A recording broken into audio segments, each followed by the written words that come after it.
அதோட முடிஞ்சு போச்சு. அப்புறமா கேட்டாலும் சொல்லுவாங்க, தம்பி 22 வயசுலலாம் நீங்க மறுபடியும் கிரிக்கெட் ஆட ஸ்டார்ட் பண்ணி இந்த லெவல்ல எல்லாம் போய் என்னப்பா பண்ண போறீங்கன்னாங்க. அதுக்கப்புறம் நம்ம கம்ப்ளீட்டா வெறும் டென்னிஸ் பால் மட்டும் ஆடுறதாயிட்டோம். பட் இந்த மேட்டர்லாம் பேசும்போது இதுக்குள்ள இன்னொரு பாலிடிக்ஸ பத்தி பேசாம இதை மூவ் பண்ணோம்னா நம்ம போய் சொல்றோம்னு அர்த்தம் ஆக்சுவலா. வணக்கம் மக்களே, இந்த வீடியோல நம்ம எதை பத்தி பேச போறோம் அப்படின்னா, நம்ம தமிழ்நாட்டுல இருந்து இல்ல இந்தியால இருந்து லோவர் மிடில் கிளாஸோ இல்ல மிடில் கிளாஸ்ல இருந்தோ கிரிக்கெட்டர் ஆகணும் அப்படின்ற கனவோட இருக்கிற ஏகப்பட்ட பேர்ல நாங்க 2 பேரும் ஒரு ஆளா தான் இருந்தோம். நாங்களும் அதற்கான முயற்சிகளை செஞ்சோம். ஆக்சுவலா ஸ்கூல் படிக்கிற காலத்துல இல்ல காலேஜ் சேர்ந்த அப்புறம் கூட நான்லாம் வந்து பண்ணேன். பட் ஒரு சில பேரால அந்த ஹையஸ்ட் லெவலையோ இல்ல இப்ப இருக்கிற மத்த லீக்ஸ் லெவல்லயோ ரீச் பண்ண முடியுது, ஒரு சில பேரால பண்ண முடியல. சோ இந்த வீடியோல நம்ம என்ன பார்க்க போறோம்னா கிரவுண்ட் ரியாலிட்டியோட பேச போறோம். அதுக்குள்ள இருக்க பாலிடிக்ஸும் பேசுறோம். அண்ட் ஆக்சுவலாவே கிரவுண்ட் ரியாலிட்டியில என்ன பிரச்சனை இருக்கு, இந்த எக்ஸ்போசர்ல என்னென்ன ப்ராப்ளம்ஸ் இருக்கு, ஏன் நம்மளால அந்த லெவல ரீச் பண்ண முடியல, நம்ம சைட்ல இருந்து தான் பிரச்சனையா இல்ல இந்த சிஸ்டம்குள்ளேயும் சில பிரச்சனைகள் இருக்கா அப்படின்றதான் பேச போறோம். சோ கிஷோர் ப்ரோ சொல்லுங்க. சோ நீங்களும் வந்து ஸ்டிச் பால்லாம் வந்து ஆடினீங்களா இல்ல இந்த ஹையஸ்ட் லெவலுக்கு போகணுன்ற ஆஸ்பிரேஷன்ஸ் எல்லாம் உங்களுக்கு இருந்ததா? சோ உங்களோட ஸ்டார்ட் சொல்லுங்க. நான் ஸ்டிச் பால் ஆடுவேன், இப்போ வரைக்குமே ஆடுறேன். பட் ஒகேஷனலா ஆடுறேன், ரெகுலரா இல்ல. டென்னிஸ் பால் தான் ரெகுலரா ஆடுறது. சில ட்ரையல்ஸ் நிறைய போயிருக்கேன். காலேஜ் டேஸ்ல ட்ரையல்ஸ் போயிருக்கேன். அதுக்கப்புறம் வந்துட்டு கேட்டோரேட் போலிங் காம்படிஷன் ஒன்னு சேப்பாக்ல நடந்துச்சு. அது வந்து நான் +1 படிக்கிறப்போ அதுக்கு போயிருக்கேன். MRF ஸ்பேஸ் ஃபவுண்டேஷன்ல போயிருக்கேன். ஸோ இங்கெல்லாம் போயிருக்கேன். பட் ஆனா பாலிடிக்ஸ்ன்றது செகண்ட் விஷயம். நான் வந்து ஒரு லோவர் மிடில் கிளாஸ் தான். அங்க கிரிக்கெட் வந்து எப்படி கிரிக்கெட்ன்றத நம்ம எப்படி கரியரா சூஸ் பண்ணோம் அப்படின்றதுக்கான ஸ்கோப்பே இல்லை. ஃபர்ஸ்ட் வந்து கிரிக்கெட் ஆடணும்னா நிறைய நமக்கு பேக்கப்ஸ் இருக்கணும். ஃபர்ஸ்ட் நமக்கு ஸ்கில் இருக்கணும். ஸ்கில்லை விட ரொம்ப முக்கியம் வந்துட்டு ஃபேமிலியோட சப்போர்ட், அதுக்கப்புறம் பேக்கப்ஸ். அந்த மாதிரி இடத்துல தான் நானுமே மாட்டினது. ஏன்னா ரெண்டாவது டென்னிஸ் பால் தான் கிரிக்கெட்னு நான் ரொம்ப வருஷமா நினைச்சிட்டு இருந்தேன். இந்த கிரிக்கெட் பாலோட கிரிக்கெட்டை பத்தி அவ்வளவா தெரியவும் தெரியாது. நான் ஒரு 10th படிக்கிற வரைக்குமே டென்னிஸ் பால் தான் கிரிக்கெட் அப்படின்றத நினைச்சிட்டு இருக்கப்போதான் இந்த கேட்டரேட் போலிங் காம்படிஷனுக்கு நான் ஒரு இடத்துக்கு போறேன். அங்க ஒரு 4000 பேர் வந்துட்டு அந்த செலெக்ஷனுக்கு வந்து நிக்கிறாங்க. ஸோ அதுவும் வெறும் பவுலிங் செலெக்ஷன்ஸ் மட்டும் தான். இப்போ நாளைக்கு செலெக்ஷன்னா நான் இன்னைக்கு சாயந்தரம் தான் போயிட்டு ஒயிட் ஜெர்சி வாங்குறேன், ஒயிட் ட்ராக் வாங்குறேன், புதுசா ஷூ வாங்குறேன். அதான் ஃபர்ஸ்ட் டைம் கிரிக்கெட் பாலே தொட போறது, ஒரு ப்ரொஃபஷனல் லெதர் பாலை தொட போறது அதான் ஃபர்ஸ்ட் டைம் நான் பண்றது. ஸோ அதெல்லாம் எனக்கு ஒரு புது எக்ஸ்பீரியன்ஸ். 4000 பேர் போறாங்க. ஸோ அங்க போறப்போ ஒரு இடத்துல வந்துட்டு ஒரே ஒரு ஸ்டம்ப் இருக்கு. ஒரு ஸ்டம்ப் வச்சுட்டு உங்க கையில பால் கொடுத்துட்டாங்க. இப்போ நீ என்ன பண்ணணும் அப்படின்னு அவங்க எதுவுமே சொல்ல மாட்டாங்க. நம்ம கையில பால் மட்டும் கொடுத்துருவாங்க, நீ போய் போலிங் போடு அப்படின்னு சொல்லுவாங்க. நான் என்ன நினைச்சிட்டேன்னா, அப்போ நிறைய பேர் எனக்கு பக்கத்துல இருந்து போலிங் போட்டே இருக்காங்க. யாராலையுமே அந்த ஸ்டம்பை ஹிட் பண்ண முடியல. ஃபர்ஸ்ட் டைம் நான் அப்ப பாக்குறப்போ ஓகே நம்ம ஸ்டம்பை ஹிட் பண்ணா நம்ம செலக்ட் பண்ணிடுவாங்க போல அப்படின்னு நானும் நினைச்சிட்டு அந்த சிங்கிள் ஸ்டம்புக்கு ஒரு பேஸ் எல்லாம் கம்மி பண்ணி கரெக்டா அக்யூரேசி எல்லாம் வச்சு 3 சான்ஸ்ல 2 சான்ஸ் வந்துட்டு ஸ்டம்ப் அடிச்சு நான் செலிப்ரேட் எல்லாம் பண்ணேன். எவனுமே அடிக்கல, நம்ம அடிச்சுட்டு அப்ப நம்ம செலக்டட் போல அப்படின்னு சொல்லி எனக்கே தெரியாம நான் செலிப்ரேட் எல்லாம் பண்ணிட்டு அப்புறம் ஒரு 1 hour 2 hours மேல வந்து அந்த லிஸ்ட்ல என் பேர் வரல, செலக்ஷன் லிஸ்ட்ல என் பேர் வரல. சோ அப்ப நான் போய் ஒருத்தர் கூட பேசுறேன். அவர் தான் வந்து இன்னைக்கு மும்பை இந்தியன்ஸோட டேலண்ட் ஸ்கவுட்ல இருக்க சேகர், TA சேகர். அவரு ஆக்சுவலி அவர் அன்னைக்கு ஸ்பெஷல் கெஸ்டா வந்திருப்பாருன்னு நினைக்கிறேன். அவர் நிறைய பேருக்கு டிப்ஸ் கொடுத்தாரு. அதுல நானும் ஒரு ஆளு. எனக்கு தெரிஞ்ச ஜி தமிழ்ல கவரேஜும் பண்ணிருந்தாங்க அந்த இதுவை. அப்போ ஜி தமிழ் கவரேஜ், அப்போ ஜி தமிழ் இருக்காது, வேற சேனலா இருக்கும். ஜி தான் சம்திங் கவரேஜ் பண்ணிருந்தாங்க. சோ அப்போ அவர்கிட்ட போய் கேட்கிறப்போ அவர் தான் ஃபர்ஸ்ட் டைம் சொல்றாரு, ஸ்டம்ப் அடிக்கிறது குறிக்கோள் இல்லப்பா, உன் ரன் அப், உன் ஆக்ஷனு, அதுக்கப்புறம் வந்துட்டு லென்த், லைனு, பேஸு, இதுக்குதான் உன்னை போட சொன்னதே தவிர நீ ஸ்டம்ப் அடிச்சா உன்னை செலக்ட் பண்ண மாட்டாங்க அப்படின்னு சொல்லி அவர் தான் எனக்கு ஃபர்ஸ்ட் டைம் வந்து ஒரு அட்வைஸ் கொடுத்தது. அப்புறம் அந்த ஒயிட்ஸ் எல்லாம் நீங்க பாத்தீங்கன்னா நல்லா இந்த பியூர் ஒயிட்டா இருக்கும். ஆக்சுவலி கிரிக்கெட்டுக்கு வந்து டல் ஒயிட் யூஸ் பண்ணுவாங்க. நான் வாங்கிட்டு போனது வந்து பளீர்னு இருக்கும் அந்த ஒயிட், பல்ச்சுன்னு அந்த ஒயிட் இருக்கும். சோ அந்த மாதிரி அப்ப அவர் சொன்னாரு என்ன ஒயிட்ஸ் இது, இந்த மாதிரி ஒயிட்ஸ் போடக்கூடாது, டல் ஒயிட்ஸ் போடலாம். இந்த மாதிரி அவர் சின்ன டிப்ஸ் எல்லாம் கொடுத்தாரு. அவரும் வந்து அப்ப MRF ஸ்பேஸ் ஃபவுண்டேஷன்ல வந்து அவரு கோச்சிங்ல இருந்தாருன்னு நினைக்கிறேன். இந்த IPL-லாம் அப்போ அவ்வளவு பெருசா மீன்ஸ் இவங்க எல்லாம் IPL குள்ள போகல, வெளியே இருந்து பண்ணிட்டு இருந்தாங்க. சோ இது எனக்கு வந்து ஒரு புது எக்ஸ்பீரியன்ஸ். சோ அப்பதான் யோசிச்சேன், ஓகே கிரிக்கெட்னா இவ்வளவு பெரிய விஷயம் இருக்கு, நம்ம ஏதோ டென்னிஸ் பால் விளாடுறோம், டென்னிஸ் பால் ஓரளவுக்கு நல்லா போடுறோமே அப்படின்னு சொல்லிட்டு நம்ம ஒரு பெரிய ஆளு நம்ம நினைச்சிட்டு இருந்தோம். அப்புறம் தான் இத்தனை பேர் வராங்க, இவ்வளவு பேர் வராங்க, வெளியூர்ல இருந்து தான் வந்து அந்த ட்ரையல்ஸ் வராங்க. சோ அது ஒரு புது. உங்களுக்கு என்ன வயசு ஆக்சுவலா? நான் 11th ஸ்டாண்டர்ட் 2008 எண்டுன்னு நினைக்கிறேன், 8 சம்திங். அப்பதான் எனக்கு வந்து வயசு கேட்டா இப்ப என் வயசு தெரிஞ்சிருமே, 30 ஒரு 17 வருஷத்துக்கு முன்னாடினா ஒரு 16 சம்திங் வச்சுக்கோங்க, 15. ஓகே, நான் வந்து 15 அப்போ. சோ அப்போ ஒரு சர்டிபிகேட் கொடுத்தாங்க, அது எங்க இருக்குன்னு தெரியல. அப்போ அந்த டைம்ல ஸ்பீடு வந்து 110 km/h. ஓகே அவங்க அந்த ஸ்பீடோமீட்டர் வச்சு டெஸ்ட் பண்ணுவாங்க ஸ்பீடு. சோ ஓகே அப்பதான் நல்ல ஃபர்ஸ்ட் பேசு டைம் அந்த ஏஜ்க்கு ஆக்சுவலா நல்ல அந்த பேசு. டைம்ல இல்ல அப்ப நமக்கு ஒண்ணுமே தெரியாது, ரன்னம் கிடையாது, எதுவுமே கிடையாது இல்ல. அது எனக்கு புது எக்ஸ்பீரியன்ஸ். சோ இதை நான் பாலிடிக்ஸா பார்க்கல, இது ஒரு லேர்னிங் கர்வ் தான். ஆனா ஓகே எனக்கு ஆக்சிடென்டா நான் அங்க போய் நான் அதை தெரிஞ்சுக்கிறேன். இன்னும் நிறைய பேருக்கு அது தெரியவே தெரியாது. சோ இதுதான் அதுக்கப்புறம் அந்த சான்ஸ் கிடைச்சி, அது ஒரு பெரிய கதைலாம் இருக்கு வீட்டுல நடந்ததுலாம். நான் ஓகே எனக்கு அடுத்த வருஷம் ஒரு கால் லெட்டர் வருது, எம்ஆர்எஃப்ல இருந்து கால் லெட்டர் வருது, இந்த மாதிரி வந்துட்டு இந்த செலெக்ஷன்ல உங்க பையன் வந்து கலந்துருக்காங்க, சோ இந்த வருஷம் வந்து செலெக்ஷன் நடத்துறோம், திருப்பி வந்து கலந்துக்க சொல்லுங்க அப்படின்னு சொல்லி சம்திங் ஏதோ. அதுவும் அது ரொம்ப லிமிடெட் இதுல இருந்து தான் எடுக்கிறாங்க. இந்த மாதிரி இந்த 4000 5000 கிடையாது, அது ரொம்ப கம்மியான லெவல்ல தான் எடுக்கிறாங்க. அப்போ போயிருந்தா மேபி ஏதாவது சான்ஸ் கிடைச்சிருக்குமா என்னன்னு தெரியல. அப்போ வீட்லயும் சப்போர்ட் இல்ல, பினான்சியல் சப்போர்ட் இல்ல. அப்போ கிரிக்கெட் எடுக்கிறியா இல்ல படிப்பு எடுக்கணுமா அப்படின்ற ஒரு டபுள் இது. ஸோ அப்வியஸா இந்த லோவர் மிடில் கிளாஸ்ல இருக்க ஃபேமிலிஸோ மேக்ஸிமம் வந்து கிரிக்கெட்டே வேணாம் அப்படின்னு சொல்லிடுவாங்க. ஒரு 4-5 பேர்கிட்ட சஜஷன் கேட்டா அவனுமே வந்து சொல்றதெல்லாம் கிரிக்கெட் வேணாம்னு சொல்லி விட்டுருவான். ஸோ அப்பவே அங்கேயே முடிஞ்சு. ரெண்டாவது நமக்கு அது கோலாவும் செட் பண்ண தெரியல, இதுதான் நம்ம கோல் அப்படின்னு பிடிவாதமா எடுத்துக்கவும் தெரியல. ரெண்டாவது அந்த கோல் அச்சீவ் பண்றதுக்கான ஸ்கில் இருக்கானோ எனக்கு தெரியாது. அப்புறம் அது எப்படி அச்சீவ் பண்ணுன்றதுக்கு ஒரு ரூட் ஒரு பாத் இருக்கும்ல, அந்த பாத் சொல்றதுக்கும் ஆள் கிடையாது, எனக்கும் அந்த பாத் செட் பண்றதுக்கும் தெரியல. சோ அப்ப நான் எங்க ஃபெயில் ஆனேன்னா என்னோட கோல் செட்டிங்ல ஃபெயில் ஆயிட்டேன். அதுக்கப்புறம் அது எப்படி அச்சீவ் பண்ணும் அப்படின்றது ரூட்டும் எனக்கு தெரியாது. தென் அந்த டைம்ல இப்ப நடக்கிற மாதிரி நிறைய டோர்னமெண்ட்ஸோ லீக்ஸோ எல்லாம் கிடையாது, ஓரளவுக்கு லிமிட்டடா இருக்கும், அதுவுமே தெரியாது. அப்போ அதுவுமே தெரியாது. இன்னைக்கு நமக்கு டிஎன்பிஎல் இருக்கு, அதை தாண்டி பிரான்சைஸ் லீக் இருக்கு, நிறைய சின்ன சின்ன லீக்ஸ் நடக்குது. டென்னிஸ் பால் டோர்னமெண்ட் இப்ப பெரிய லெவல் எல்லாம் பண்ண ஆரம்பிச்சிட்டாங்க, ரொம்ப அதிகமாயிடுச்சு. பட் அந்த டைம்ல அதெல்லாம் கிடையாது. அப்பெல்லாம் கிரிக்கெட்டை பத்தி வெளியே தெரிஞ்சாலே ரொம்ப ரேர் தான். ஸோ இதுதான் ஒரு என்னுடைய எக்ஸ்பீரியன்ஸ் கிரிக்கெட் சம்பந்தப்பட்டதுல. ஓகே நான் என்னோட எக்ஸ்பீரியன்ஸே சொல்றேன். என்னோடது கொஞ்சம் ஸ்லைட்லி டிஃப்ரெண்ட்னு வச்சுக்கலாம். என்னன்னா எங்க வீட்டுல ஓரளவுக்கு மிடில் கிளாஸ், அப்பா அம்மா 2 பேருமே வந்து அது ஜிவிஎம் மிடில் கிளாஸா ஆக்சுவல் மிடில் கிளாஸா நீங்க முடிவு பண்ணிட்டு. கௌதம் வாசுதேவன் மிடில் கிளாஸ் தான் சார், நீங்க ஜிவிஎம் மிடில் கிளாஸ் தான்.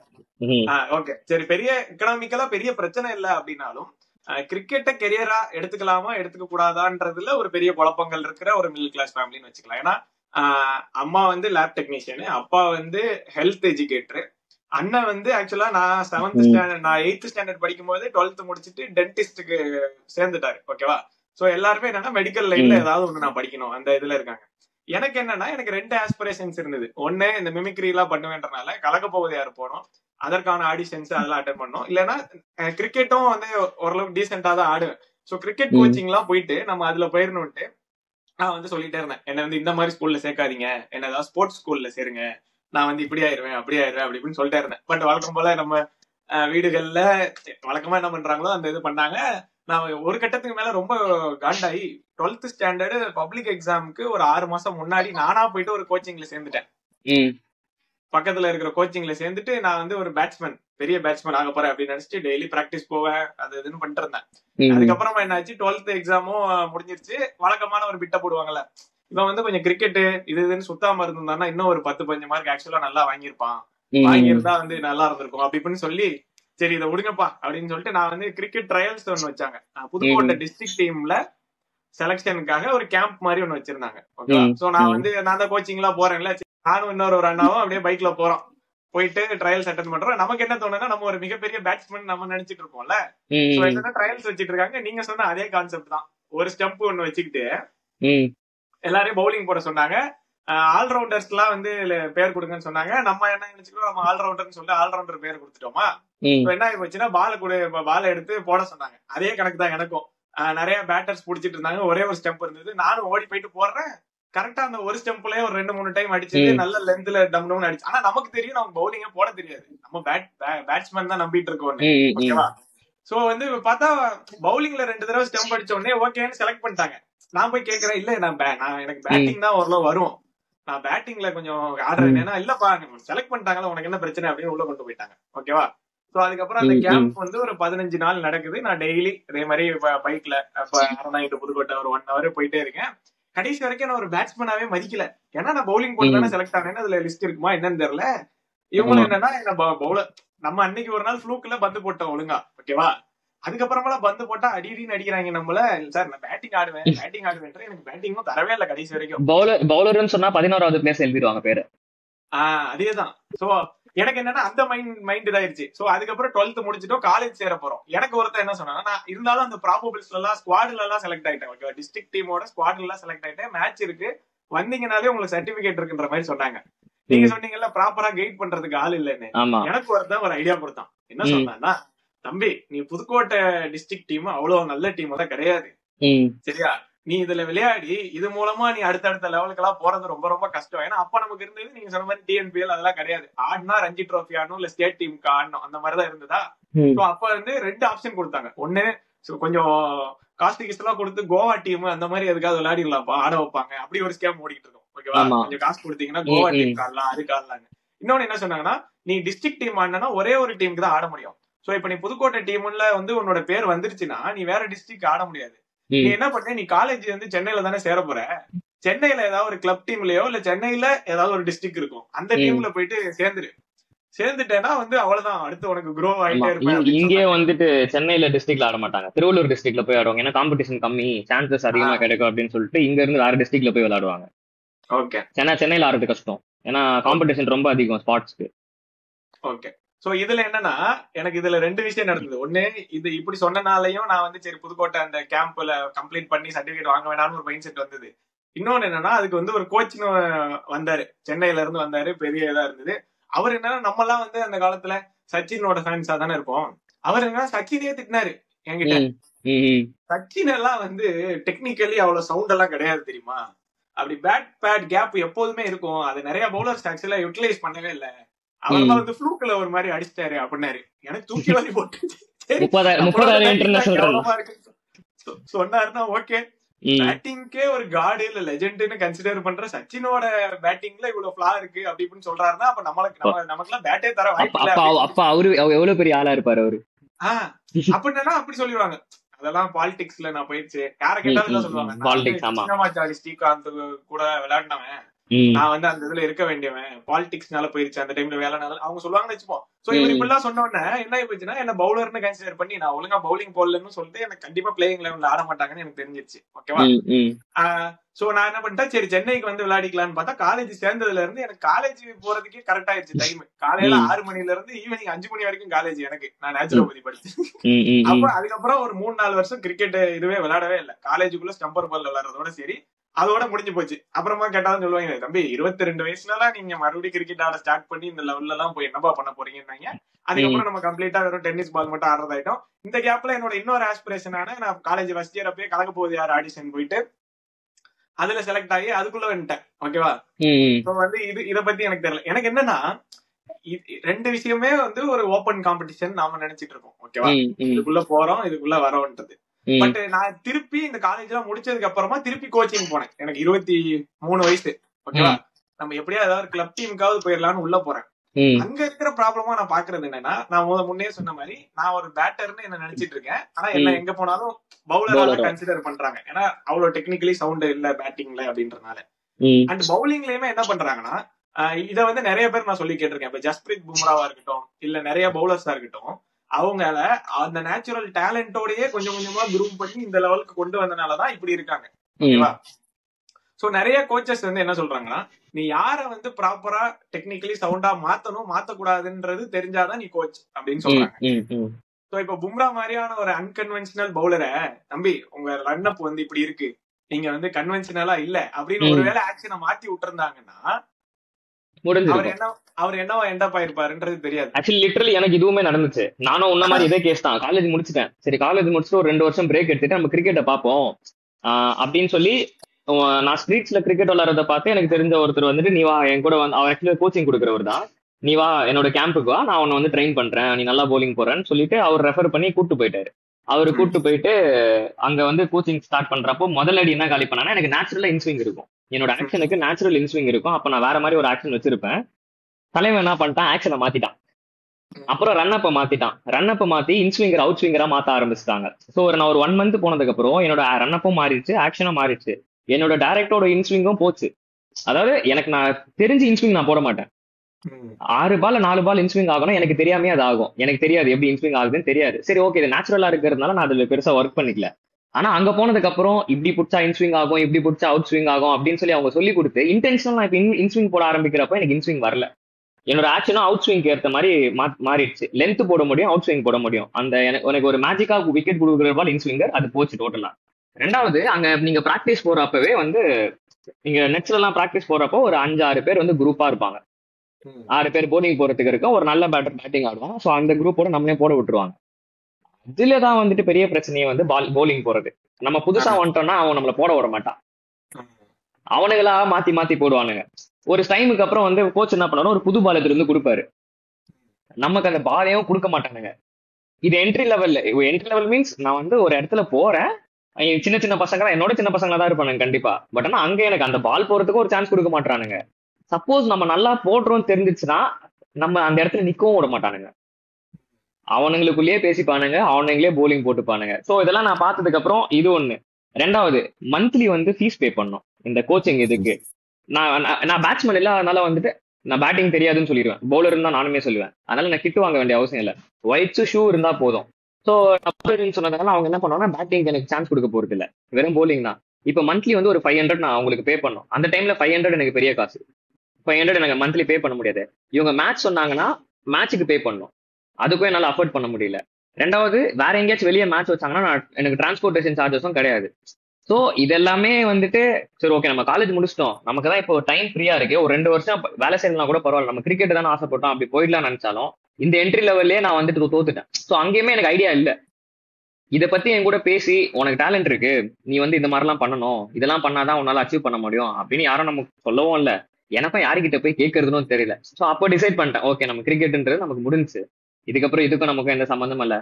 கிரிக்கெட்டை பிடிக்கும்னா நம்ம டென்னிஸ் பால் விளையாடிக்கலாம், எங்கேயாச்சும் விளையாட கூப்பிட்டாங்கன்னா அப்ப போய் கூட விளையாடிக்கலாம். இது அதோட முடிச்சாச்சு, வெறும் பாக்குறதோட சரி.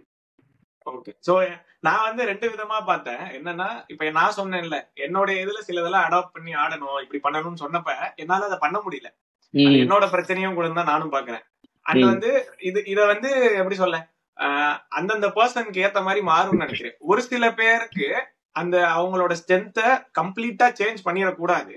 ஆனா ஒரு ஹையஸ்ட் லெவல் போகணும்னா சில சேஞ்சஸும் பண்ணி நீங்க அடாப்ட் பண்ணி, இப்ப விராட் கோலி இவ்வளவு பெரிய பேட்ஸ்மேன் ஆனதுக்கு அப்புறமாவும் அந்த ஃபோர்த் ஸ்டம்ப் வீக்னஸ்னு ஒண்ணு வருதுன்னா அதுக்கப்புறமா அவர் அந்த டெக்னிக்கை ஓரளவுக்கு சேஞ்ச் பண்ணி மாத்த முடிஞ்சு அவரோட கோர் ஸ்ட்ரென்த்தான அந்த கவர் டிரைவ்ல பவுண்டரி அடிக்கிறதையும் விடாம அதை பண்ண முடிஞ்சாதான் அந்த லெவல்ல சர்வைவ் ஆக முடியும். சோ அந்த சேஞ்சஸ்க்கு அடாப்ட் பண்ண முடியல, சர்வை பண்ண முடியலன்றது நம்ம பிரச்சனை ஒரு வகையில யோசிச்சாலும். அதை ஒழுங்கா நமக்கு கம்யூனிகேட் பண்ணல, இல்ல அதை ஒழுங்கா இப்ப எனக்கெல்லாம் எப்படி இருக்குன்னா, நீங்க எல்லாம் எங்கேயோ இருக்க, அவங்க எல்லாம் எங்கேயோ இருக்காங்க, இந்த மாதிரியே ஒரு சொன்ன மாதிரி இருக்கு. நம்மளால அந்த லெவல ரீச் பண்ண முடியும்ன்ற கான்பிடன்ஸ் கொடுத்த மாதிரி எனக்கு தெரியல. இப்ப யோசிச்சா தெரியுது. இப்ப இந்த ஏஜ்ல இருந்து இப்படி யோசிச்சப்ப சோ நம்மள அப்படி சொல்லியிருந்தா ஒருவேளை நம்ம பெட்டரா இருந்திருப்போமோ, இல்ல இது இப்படி சொல்லியிருந்தா நம்ம பெட்டரா இருப்போமோன்னு தோணுது. அதே மாதிரி வர்ற ஆட்களுமே சரி நான் பாப்பேன். இப்ப நான் 2வது டைம் கோச்சிங் இருந்தப்ப எப்படின்னா, வீட்டுல எல்லாம் நம்மளால கேட்க முடியாது அந்த டைம்ல. இத சொல்லவே இல்லைன்னு வச்சுப்போம். நானே ஒரு காசு அந்த டைம்ல நீங்க 500 சொன்னீங்கன்னா அப்ப வந்து மாசம் 5000 நான் கட்டிட்டு இருந்தேன். ரொம்ப ரீசெண்டா ஒரு 6 இயர்ஸ் 7 இயர்ஸ் முன்னாடின்னு வச்சுக்கலாம். அப்ப வந்து எனக்கு அது ரொம்ப பெரிய அமௌண்டா இருந்தது. அந்த வந்து அந்த டைமுக்கு எந்திரிச்சு அந்த ட்ரைனிங்க்கு மத்தவங்க எல்லாம் சாப்பிடுறது அதெல்லாம் பார்த்தா வந்து பயங்கரமா இருக்கும். ஆமா. அப்ப நமக்கு என்ன ஆசையா இருந்ததுன்னா, அப்ப வந்து அவ்வளவு அமௌண்ட் கூட அவ்வளவு பிரச்சனை இல்லைனாலும் அந்த ஏஜ்ல இருக்கிற குழந்தைக்கு அவங்க அப்பா அம்மா கொடுக்குற சப்போர்ட் இல்ல அந்த எக்ஸ்போசர், எப்படியாவது டிஎன்பிஎல் மட்டும் ஆட வச்சுட்டா போதும், இல்ல வந்து இந்த சென்னை சூப்பர் கிங்ஸ்ல ஒரு ஜூனியர் டீம் ஜூனியர் லெவல் அதோட ட்ரையல்ஸ்ல கொண்டு போயிட்டா போதும். சோ இந்த மாதிரி ஒரு ஷார்ட் டேர்ம் கோல் ஒண்ணு இருக்குல்ல நமக்கு, அது அப்ப இருந்திருந்தா மேபி அது நம்மளால அச்சீவ் பண்ண முடியும்னு நினைச்சு நம்ம மேபி அதுல இருந்து வெளியே வராம இருந்திருப்போமோ அப்படின்னு தோணிட்டே இருக்கு. ஆக்சுவலி ஐபிஎல் ஆரம்பிச்சதுக்கு அப்புறம் தான் ஹர்ட் ஆக ஆரம்பிச்சது. நம்ம ஒழுங்கா ஃபாலோ பண்ணி நம்ம கைடன்ஸ் இருந்து, ஓகே நமக்கு ஆஹோன் டேலண்ட் இல்லைனா கூட நமக்கு ஓரளவுக்கு டேலண்ட் இருக்கு, இந்த டேலண்ட்டை வந்து கரெக்டா யூட்டிலைஸ் பண்ணியிருந்தா இந்த லெவலுக்கு நம்மளும் கம்பீட் பண்ணிருப்போம். பர்ஃபார்ம் பண்ணிருப்போமான்றதான் செகண்டரி தான். அட்லீஸ்ட் அந்த ஸ்டேஜுக்காவது போயிருந்திருக்கலாம், சான்சஸ் இருந்திருக்கு. பட் ஆனா அதையுமே யூஸ் பண்ணிக்க முடியல. நான் சொல்றேனே, ஒண்ணு நமக்கு இதுதான் கரெக்டா சூஸ் பண்ண தெரியணும், நம்ம எல்லாம் அங்கேயே காலி, சூஸ் பண்ணவே தெரியாதுன்ற மாதிரி ஆயிடுச்சு. கிரிக்கெட்டை எடுக்கலாமா வேணாமான்றதும் தெரியாம ஆயிடுச்சு. அப்படி நம்ம எடுத்துட்டோம்னா ஃபேமிலி பேக்கப்பு, பினான்சியல் பேக்கப்பு, அப்புறம் ஸ்டடீஸை மேனேஜ் பண்ணணும், நம்மளை கூப்பிட்டு போகணும், கூட்டிட்டு வரணும், அதுக்கேற்ற மாதிரி ஃபுட் கொடுக்கணும். இன்னைக்கு ஜிம்முமே முக்கியம், ஹெல்த்தை ட்ரெயின் பண்றதும் முக்கியம் இந்த கிரிக்கெட்டை பொறுத்த வரைக்கும். நீங்க வீக்கெண்ட்ஸ்ல கிரிக்கெட் ஆனா கூட சின்ன சின்ன பசங்க வீக் டேஸ்ல போய் பிராக்டிஸ் ஜிம்ல போயிட்டு ஒர்க் அவுட் பண்றான், ஸ்ட்ரென்தனிங் ட்ரைனிங் பண்றான். ஸோ இது அதெல்லாம் யாரால பண்ண முடியும்ன்றத பார்த்தா ஒரு மிடில் கிளாஸால பண்ண முடியுமானா ரொம்ப கஷ்டம். ஸோ நம்மளாம் அங்க தோத்ததுதான், விளையாடி தோக்குறது ரெண்டாவது, நம்ம விளையாடாமே அங்கேயே தோத்து போயிட்டோம். சோ இதெல்லாம் எப்படி? இப்ப என்ன பொறுத்த வரைக்கும் என்ன யாராச்சும் வந்து கிரிக்கெட் ஆடணும் அப்படின்னு சொல்லி கேட்டாங்க, நான் கிரிக்கெட் ஆட போறேன் அப்படின்னு சொன்னா, ஐயோ கிரிக்கெட்லாம் வேணாம் அப்படின்னு சொல்லிடுவாங்க. அதெல்லாம் ரொம்ப கஷ்டம், நிறைய பேர் அதான் ஆடுறாங்க, நீ போய் படி அப்படின்னுவாங்க, நீ போயிட்டு இன்ஜினியரிங் படி, அது படி இது படி அப்படின்னுவாங்க. இப்ப எனக்கு தெரிஞ்ச யாராச்சும் ஒருத்தர் ஸ்போர்ட்ஸ், அது எந்த ஸ்போர்ட்ஸா இருந்தாலுமே சரி, என்ன கேட்டாங்கன்னா தயவு செஞ்சு நீ ட்ரை பண்ணு, ஆனா ஃபர்ஸ்ட் அதுக்கான பாத்தை கண்டுபிடி, அப்படியே விட்டுறாத அப்படின்னு சொல்லி. ரெண்டாவது, இன்னைக்கு ஸ்போர்ட்ஸ்னு எடுத்துட்டாங்கன்னா கவர்மெண்ட் ஜாப் வாங்குறதுக்காகவும் ஸ்போர்ட்ஸ் யூஸ் பண்றது மட்டும் தான் ஒரு மெயின் இதுவா இருக்கு. நம்ம இந்த ஸ்போர்ட்ஸ் மூலியமா போயிட்டு நம்ம ஜாப் செட் பண்ணிக்கலாம். ஒரு ரயில்வேஸ்ல வேலை கிடைச்சிரும், இல்ல ஸ்டேட் கவர்மெண்ட்ல வேலை கிடைச்சிரும் ஸ்போர்ட்ஸ் கோட்டால, அதோட முடிஞ்சிருது. இந்த ஸ்டேட்டுக்கோ இல்ல இந்த கண்ட்ரிக்கோ ஏதாச்சும் பண்ணணும் அப்படின்னு எடுத்தா அது வேற. இப்ப நிறைய பேர் அந்த இது மென்டாலிட்டிக்குள்ளேயும் எடுத்துடுறாங்க. சோ அதுவுமே நீங்க பாத்தீங்கன்னா அது ஒரு பெரிய பூஸ்ட் இல்ல ஆக்சுவலா.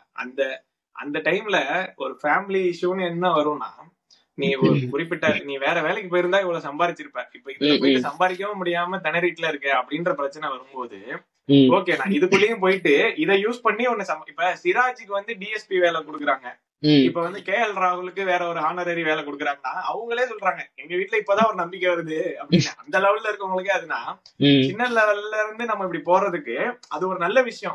அதுக்கப்புறமா ஃபேமிலி சப்போர்ட் வந்து அடுத்தடுத்து போறதுக்கான புஷ் இருந்ததுன்னா அதை பண்ண முடியலன்றது வேற. பட் அதை நான் ஒரு ஆப்பர்ச்சுனிட்டியா தான் நான் கோல் செட்டிங் அந்த லெவலுக்கு போயிடுதுன்னு சொல்றேன். அது கோல் செட்டிங் இதோட முடிச்சுக்கலாம் அதுதான் சொல்றேன்.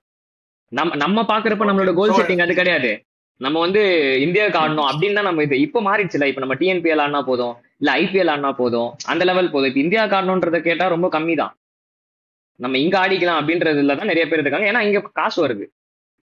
சோ இப்போ வந்து இது வந்து வெறும் மணி மைண்டடா மாறி ஒரு ஸ்டெப்பா அச்சீவ் பண்ணிட்டு அந்த கான்பிடன்ஸோட அடுத்தடுத்த ஸ்டெப் எடுத்து வைக்கிறதுக்கான ஆப்பர்ச்சுனிட்டி இப்ப இருக்குன்றது ஒரு வகையில நல்லது. இந்த மேட்டர்லாம் பேசும்போது இதுக்குள்ள இன்னொரு பாலிடிக்ஸ பத்தி பேசாம இதை மூவ் பண்ணோம்னா நம்ம போய் சொல்றோம்னு அர்த்தம் ஆக்சுவலா. இதெல்லாம் வந்து கிரவுண்ட் லெவல்ல, எக்கனாமிக்கல் லெவல்ல, இல்ல இந்த கோச்சிங் லெவல்ல இருக்கிற பிரச்சனைகளை நம்ம பேசிட்டோம். இதுல இன்னொரு பிரச்சனையா நான் பாக்குறேன். மெயினா என்னன்னா இந்த எக்ஸ்போசர்ல நமக்கு இஷ்யூ இருக்கு, இந்த எக்கனாமிக்கலா சில இஷ்யூ இருக்கு, சில கான்டாக்ட்ஸ்ல சில இஷ்யூ இருக்கு அப்படின்லாம் நம்ம சொல்றோம். சோ அதெல்லாம் இருக்கிற ஆட்கள், அதெல்லாம் இல்லாத ஆட்கள் அப்படின்னு வச்சா அந்த இருக்கிற ஆட்களுக்கு இந்த ஆப்பர்ச்சுனிட்டிஸா இருக்கட்டும் இதெல்லாம் இருக்கட்டும் ஈஸியா கிடைக்குது. அதனால சில பேர் வந்து டேலண்டட்னு எப்படி சொல்ல, இப்ப ஒண்ணு இருக்குல்ல, இப்ப நான் வந்து இந்த மாதிரி ப்ராப்பரா ஒண்ணு கோச்சிங் போலாம் இதெல்லாம் பண்ணலாம்னு எனக்கு ஒரு எக்ஸ்போசரோ இல்ல நானா ஒரு ஃபேமிலி பேக்ரவுண்ட் இல்லாத இந்த ரேஞ்சில இருந்து கண்டுபிடிக்கிறவங்களுக்கு ஒரு 21 வயசு 22 வயசுல தான் ஸ்டார்டே ஆகுது அப்படின்னா, இப்ப இந்த சைடு பார்த்தா 8 வயசுல 6 வயசுல 7 வயசுல ஒரு குறிப்பிட்ட ஒரு அப்பர் கம்யூனிட்டி பீப்புளோ இல்ல அங்க இருந்து வரவங்களுக்கு இந்த எக்ஸ்போசர் ஆல்ரெடி இருக்கு. ஏன்னா அவங்க ஆல்ரெடி பாத்துருக்காங்க, அவங்க அண்ணாவோ இல்ல அவங்க அப்பாவோ இல்ல அவங்க சித்தப்பாவோ அவங்க மாமாவோ இந்த லைன்ல தான் இருக்காங்கன்னு தெரியும். அதே மாதிரி இந்த கமிட்டிக்குள்ளேயும் சில மெம்பர்ஸ் இருக்கிறாங்க, சில ரிலேட்டிவ்ஸே அவங்களுக்கு இருப்பாங்கன்னு தெரியும். இப்ப நான் ஒரு கிளப் டீமை கண்டுபிடிச்சு என் டேலண்ட காமிச்சு அதுல போய் ஆடி அதுல பெர்ஃபார்ம் பண்ணி போறதுக்கும், இப்ப ஆல்ரெடி எங்களோட மாமா ஒருத்தர் உள்ள இருக்காருன்னு வச்சுக்கோங்க, தம்பியை சேர்த்து விட்டுருக்கேன் எப்படியாவது உன் டீம்ல ஆட வச்சு எப்படியாவது இதாக்கிரு அப்படின்னு சொல்றதுக்கு வித்தியாசம் இருக்கா இல்லையா? ஆமா இருக்கு. சோ அந்த எக்ஸ்போசர் மூலமா உள்ள போறவங்களும் அந்த எதுவுமே இல்லாம வரவங்க அதோட கம்பீட் பண்ண வேண்டிய பிரச்சனையா இருக்கு. சோ இந்த சவுத் ஆப்பிரிக்காவோட ரிசர்வேஷன் சிஸ்டத்தை பத்தி பேசும்போது நிறைய விஷயங்கள் அப்படியே வந்தது. அதுல எப்படி வந்து 80% மேல இருக்கிற பிளாக் கம்யூனிட்டில இருந்து 5 பேரை ஆட வைக்கணும்னு சொன்னா அது இந்தியாவில இருந்து இவ்வளவு பேர் குதிச்சிட்டு இருக்காங்க கமெண்ட்ஸ்ல. 5 பேர் டேலண்டடா இல்லாம இருந்தாங்கன்னா புரியுதா, 81% கிட்டத்தட்ட அது 43 மில்லியனா ஏதோ, அதுல இருந்து 5 பேர் கூட கிடைக்க மாட்டாங்கன்னு உனக்கு ஒரு யோசனை வருதுனாலே நீங்க என்ன மைண்ட் செட்ல இருக்கீங்க, அந்த மைண்ட் செட்ல இங்க இருக்கிறவங்க எத்தனை பேர் இருக்காங்க. அதே மாதிரிதான் இங்க இருக்க ஒரு மிக மிக கம்மியான பாப்புலேஷன் பெர்சன்டேஜ்ல இருந்து எத்தனை பெர்சன்டேஜ் ஆஃப் கிரிக்கெட்டர்ஸ் மேல வராங்க. நீங்க சொன்ன எல்லா டீமையுமே சொல்றேன், CSK அகாடமி டீமா இருக்கட்டும், கிளப் டீமா இருக்கட்டும், டிவிஷன் டீம், என்ன டீம் எடுத்தாலும் அதுல அந்த இஷ்யூ ஒண்ணு இருக்கு. அதை இப்ப பிரேக் பண்ணிட்டு வர்றது வந்து இந்த TNPL மாதிரியான சில காம்படிஷன்ஸ் தான். ஆக்சுவலா மொத்தமா அவங்களுக்கு 11 பேர் தான் தேவைன்னு இருந்தப்ப அந்த 11 பேர் ஒரு குறிப்பிட்ட கம்யூனிட்டியில இருந்தோ இல்ல மேக்சிமம் அங்க இருந்தோவே பொறுக்கி போட்டுட்டு இருந்தாங்க.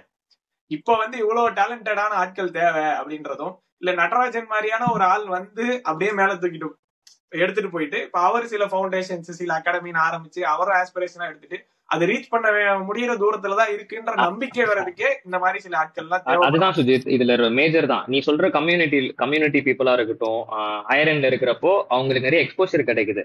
ரெண்டாவது விஷயம், எஜுகேஷனையும் கிரிக்கெட்டையும் அவங்களால மேனேஜ் பண்ணிக்க முடியுது. கரெக்ட். ஃபார் எக்ஸாம்பிள் சொல்றேன், இப்போ நீங்க சென்னையில ஆடுற நிறைய பிளேயர்ஸ் நீங்க பாத்தீங்கன்னா அஸ்வின் எடுத்துப்பீங்க, அப்புறம் வந்துட்டு வருண் சக்கரவர்த்தி எடுத்துப்பீங்க. எல்லாருமே வந்து ஓரளவுக்கு எஜுகேஷனும் செக்யூர் பண்ணிருக்காங்க, எஜுகேஷன் லெவல்ல செக்யூர் பண்ணிருக்காங்க, கிரிக்கெட்லயும் செக்யூர் பண்றாங்க. பட் ஆனா வேற இந்த சைடு வந்துட்டா நம்ம ஏதாச்சும் ஒன்னதான் தொட முடியுது. அது இப்போ அதுக்குமே ஒரு ஆப்ஷன் இருக்கு. நீ ஒரு பேசிக் டிகிரி படிச்சிரு, உன்னோட கம்யூனிகேஷன் லெவல நல்லா வச்சுக்கோ, இன்டர்வியூ கிளியர் பண்ற அளவுக்கு உனக்கு டேலண்ட் இருந்தா போதும். அதோட உன்னோட எஜுகேஷன் சிஸ்டம் வச்சுட்டு இந்த சைட்ல வந்து நீ ஸ்போர்ட்ஸ்ல கான்சென்ட்ரேட் பண்ணி இதுல உன்னோட ஸ்கில் எந்த அளவுக்கு இருக்கு இதையும் இம்ப்ரூவ் பண்ணி ரெண்டுத்தையும் பேலன்ஸ்டா வச்சுக்கோ. உனக்கு கிரிக்கெட் வராதுன்னு தெரிஞ்சுன்னா நீ டேரக்டா எஜுகேஷனுக்குள்ள போயிடு, அதாவது மீன்ஸ் ஒர்க்குள்ள போயிடு, இல்லைன்னா கிரிக்கெட்டை பாரு. அப்படின்ற பேலன்ஸுமே கிடையாது. ஒன்ஸ் கிரிக்கெட் போயிட்டு நம்ம எஜுகேஷனை விட்டுற மாதிரி இருக்கு. ரெண்டுத்துக்குமே சப்போர்ட், பினான்சியலா சப்போர்ட் பண்றதுக்கு பேரண்ட்ஸ் கிட்டே இல்லாத ஒரு மெயின் ரீசன் தான். ஸோ அப்போ ஆட்டோமேட்டிக்கா வந்து ரேஷியோ அதிகமாயிடும். அந்த சைட்ல இருந்து நிறைய பேர் வந்துருவான், இந்த சைட்ல இருந்து கம்மியா தான் வருவான். ஸோ அப்ப இவனுக்கு இங்கேயும் ஃபைட்டு அங்கேயும் ஃபைட் பண்ணோம். நீ சொன்ன மாதிரி தான், இப்ப நடராஜன் மாதிரி ஆள் வந்து ஜஸ்ட் விளையாடிட்டு போறது மட்டும் கிடையாது. அவங்கலாம் வந்து ஒரு எக்ஸாம்பிள், அவங்கலாம் வந்து ஒரு பாத்தை கிரியேட் பண்ணி கொடுத்துருக்காங்கல்ல. இந்த மாதிரி நிறைய பேர் வந்து அந்த பாத்தை சொல்லி கொடுக்கணும். இப்படி ஒரு வழி இருக்கு, நம்ம இப்படி போலான்னு சொன்னா இந்த மாதிரி ஆளுங்கெல்லாம் மேல வரலாம். அப்போ இதோட ரேஷியோ ஈக்குவல் ஆகும். நம்மளும் நிறைய பேர் வருவாங்க, வெறும் அந்த ஹையர் எண்டுன்றது மட்டும்லாம் இருக்காது, எல்லாருமே வந்து நிப்பான் நம்மளும் போலான்னு. ஆனா அதுக்கு ஒரு பாத்து இருக்குல்ல, அந்த பாத்தை கண்டுபிடிக்கணும், அதை அவங்க சொல்லி தரணும். அதை சொல்லி தராம இங்கேயே முடிஞ்சிடும் எல்லாமே. நம்ம ஆசை மட்டும் தான் பட முடியுமே தவிர அச்சீவ் பண்றதுக்கான சான்சஸ் ரொம்ப கம்மியா தான் இருக்கும். ஏன்னா நம்ம சிச்சுவேஷன் அப்படி. ஓகே, இன்னொன்னு பேரண்ட்ஸோட மைண்ட் செட்லயே என்ன இருக்கணும்னா, படிப்பு ரொம்ப முக்கியம். நீங்க சொன்ன மாதிரி டெஃபினட்டா ஒரு எஜுகேஷன் இருக்கணும், கம்யூனிகேஷன் இருக்கணும், ஒரு நல்ல கோர்ஸ் படிச்சு முடிக்கணும், படிப்பு ரொம்ப முக்கியம் ஸ்கூல் படிக்கும் போதுனா. பட் ஒரு சில பேருக்கு ஒரு ஸ்போர்ட்ஸ் இன்ட்ரெஸ்டோ இல்ல வேற ஏதாவது ஒரு ஆர்ட் மேல இன்ட்ரெஸ்ட் இருக்குன்னா, நான் எப்படி பாக்குறேன்னா, இப்ப ஒருவேளை என்னைய வந்து ஒரு சின்ன வயசுலயே நான் அப்படிதான், நான் 1 hour கிரிக்கெட் விளையாடிட்டு வந்தேன்னா நான் வந்து ஒரு 2 மணி நேரம் உட்காந்து படிப்பேன் ஆக்சுவலா நல்லா. ஏன்னா என்ன இதை பண்ண விட்டுட்டாங்க, இப்படி ஒரு ஃப்ரீடம் எனக்கு கொடுத்துருக்காங்க என் ஃபேமிலியில, என்ன ட்ரஸ்ட் பண்றாங்க, இதெல்லாம் பண்ணாலும் என்னால படிக்க முடியும்னு அப்படின்னு நான் உட்காந்து இதுக்கு படிப்பேன். ஒருவேளை நீ கிரிக்கெட் எல்லாம் விளையாடக்கூடாதுடா, நீ ஒழுங்கா வீட்டுல உட்காந்து படிக்கிற வேலையை மட்டும் பாருன்னு சொல்லியிருந்தா, நான் 3 மணி நேரம் ரூமை பூட்டி வச்சுட்டு புக்கை வச்சுட்டு ஆக்டிங் பண்ணிட்டே இருந்திருந்தாலும் என் நினைப்பு பூரா அங்கதான் இருந்திருக்கும், நான் படிச்சிருக்கவே மாட்டேன். சோ இதே மாதிரிதான் எல்லாமே. சோ நிறைய அந்த ஆர்ட்லயோ ஸ்போர்ட்ஸ்லயோ இன்ட்ரெஸ்ட் இருக்கிறவங்களுக்கு அந்த இன்ட்ரெஸ்டையும் ஃபீட் பண்ற மாதிரி நீங்க அதற்கான ஸ்பேஸும் கொடுத்தீங்க அப்படின்னா, அந்த ரெஸ்பான்சிபிலிட்டிய அவங்க ஸ்டூடெண்ட்ஸே மேபி எடுத்துக்கிட்டு அவங்க வந்து இந்த படிப்பையும் இதையும் பேலன்ஸ் பண்றது வந்து ஆக்சுவலா ரொம்ப ஈஸி தான். நீங்க ஸ்கூல் படிக்கும் போது அந்த அதுல நல்ல மார்க்கே எடுக்கிறதுக்கு கூட ஒரு 7 மணி நேரம் உட்காந்து படிக்கணும்லாம் ஆக்சுவலா அவசியம் இல்ல. நல்லபடியா உட்காந்து ஒரு 2 மணி நேரம் 3 மணி நேரம் படிச்சா போதும். இந்த டைமுக்கு அந்த ஸ்பேஸ கொடுக்கணும்ல அவங்களுக்கு. நீ வந்துட்டு ஒரு ப்ரிவிலேஜ் தான், நீ ப்ரிவிலேஜான ஆள் தான். அப்பா அம்மா கவர்மெண்ட் எம்ப்ளாயி, அது ஓகேவா. நான் இன்னும் 2 சொல்றேன். இப்போ வீட்டுல வந்து அப்பா படிச்சிருக்க மாட்டாரு, அம்மா படிச்சிருக்க மாட்டாங்க, அப்பா கூலி வேலை செய்வாரு, பையனுக்கு கிரிக்கெட் ஆட ஆசை இருக்கும். இந்த பேரண்ட்ஸ் எப்படி அந்த பையனை போய் கிரிக்கெட் ஆடுன்னு சொல்ல முடியும்? கரெக்ட் தான். இல்ல நான் எல்லா வகையிலயும் அவங்களோட மெயின் விஷயமே வந்துட்டு படிப்பு மட்டும் தான். ஏன்னா அவங்க படிக்கிற நம்ம பையன் படிச்சிடணும்னு மட்டும் தான் நினைப்பாங்களே தவிர்த்து அவங்களுக்கு கிரிக்கெட்டால என்ன நடக்க போகுதுன்றது அவங்களுக்குமே தெரியாது, அவங்களுக்கு உண்மையிலே தெரியாது. அப்போ யாரு ஃபர்ஸ்ட் கத்துக்கணும்? சோ இங்க ஒருத்தர் நான் விளையாடுறதை நான் மட்டும் டிசைட் பண்ண போறது இல்ல, இங்க ஒரு நெட்வொர்க்கே இருக்கு என்னை பத்தி டிசைட் பண்ண போறதுக்கு. பட் ஆனா இப்போ ஒண்ணு சொல்றேன், நம்ம எல்லாம் வளர்ந்துட்டோம், நமக்கும் கல்யாணம் ஆகும், குழந்தை பிறக்கும், சரி ஓகே உனக்கு ஓகே கல்யாணம் ஆகும், குழந்தை பிறக்கும், அதெல்லாம் நடக்கிறப்போ மேபி நம்ம பசங்கன்னு வரப்போ அவங்களுக்கு அந்த இன்ட்ரெஸ்ட் இருக்கு, விளையாடணும்னு நினைச்சாங்கன்னா இப்போ வந்துட்டு நீ பரவாயில்லப்பா நீ போய் விளையாடு, என்னால என்ன பண்ண முடியுமோ அதை பண்றேன்னு சொல்ற அளவுக்கு நம்ம ஒரு 10-15% வந்துட்டு இருப்பாங்க. இல்ல நீ படிச்சுதான் ஆகணும்னு ஃபோர்ஸ் பண்ணாம நீ விளையாடு, நான் பேக் பண்றேன், நான் பாக்குறேன் அப்படின்னு சொல்ற அளவுக்கு நம்ம வளர்ந்துருக்கோம். அதுக்கேற்ற மாதிரி நமக்கும் இவ்வளவு விஷயம் நடக்குதுன்னு தெரியுது இல்ல. சோ அது ஒரு நல்ல விஷயம். இதுக்கப்புறம் அதனாலதான் அந்த அவங்க படிக்க வச்சுட்டாங்கல்ல, அந்த படிக்க வச்ச நாலேஜ் தான் நமக்கு இப்போ ஹெல்ப் பண்ணுதுன்னு நினைக்கிறேன். ஓகே நம்ம பையன் படிக்கணும்ன்றப்போ இந்த 2 வாதத்தையும் பார்க்கணும், இந்த 2 வாதத்தையும் நம்ம பார்க்கணும். ஒரு சில குரூப்ல எப்படின்னா வந்து படிப்பு தான் முக்கியம்னு சொல்லிட்டு இருக்காங்க, ஆனா வந்து படிக்காம முன்னேறினவங்க இல்லையா, சச்சின் டெண்டுல்கர் இருக்காரு, இப்ப மேபி நடராஜனையும் அந்த லிஸ்ட்ல சேர்த்துக்கிட்டு அந்த மாதிரி உருட்டுறதுக்கும் வாய்ப்பு இருக்கு. Education very very very important. Education அளவுக்கு ரொம்ப ஒரு லெவல் பிளேயிங் ஃபீல்டு வந்து எதுவுமே கிடையாது. படிச்சு எவ்வளவு குடும்பங்கள் முன்னேறி இருக்கு அப்படின்றதெல்லாம் எல்லாமே நம்ம கண்கூடா பாக்குறோம். சோ இப்ப நாங்க சொல்ல வர விஷயம் அது கிடையாது. எஜுகேஷன் எந்த அளவுக்கு இம்பார்ட்டன்ட்டோ அந்த அளவுக்கு மத்த ஆஸ்பிரேஷன்ஸ் ஒரு சில பேருக்கு இருக்கு, அதுலதான் பேஷன் இருக்குன்னா இதுக்கு கொடுக்குற இம்பார்ட்டன்ஸ்ல கொஞ்சமாவது அதுக்கும் கொடுத்து அதையும் கொஞ்சம் ஃபீட் பண்றதுக்கான ஸ்பேஸ் கொடுத்தா கொஞ்சம் எல்லாருமே பெட்டரா முன்னேறுவாங்கன்னு தெரியுது. அண்ட் நான் எந்த ஃபேமிலியையும் இல்ல எந்த பேக்ரவுண்ட்ல இருந்து வரவங்களையும் நான் எப்படி சொல்ல, எங்களால அந்த எம்பத்தட்டிக்கா தான் பார்க்க முடியுமே தவிர நான் அந்த வாழ்க்கையை வாழ்ந்தது இல்லைன்றனால எனக்கு இருக்கிற அண்டர்ஸ்டாண்டிங்ல நான் சொல்றேன்.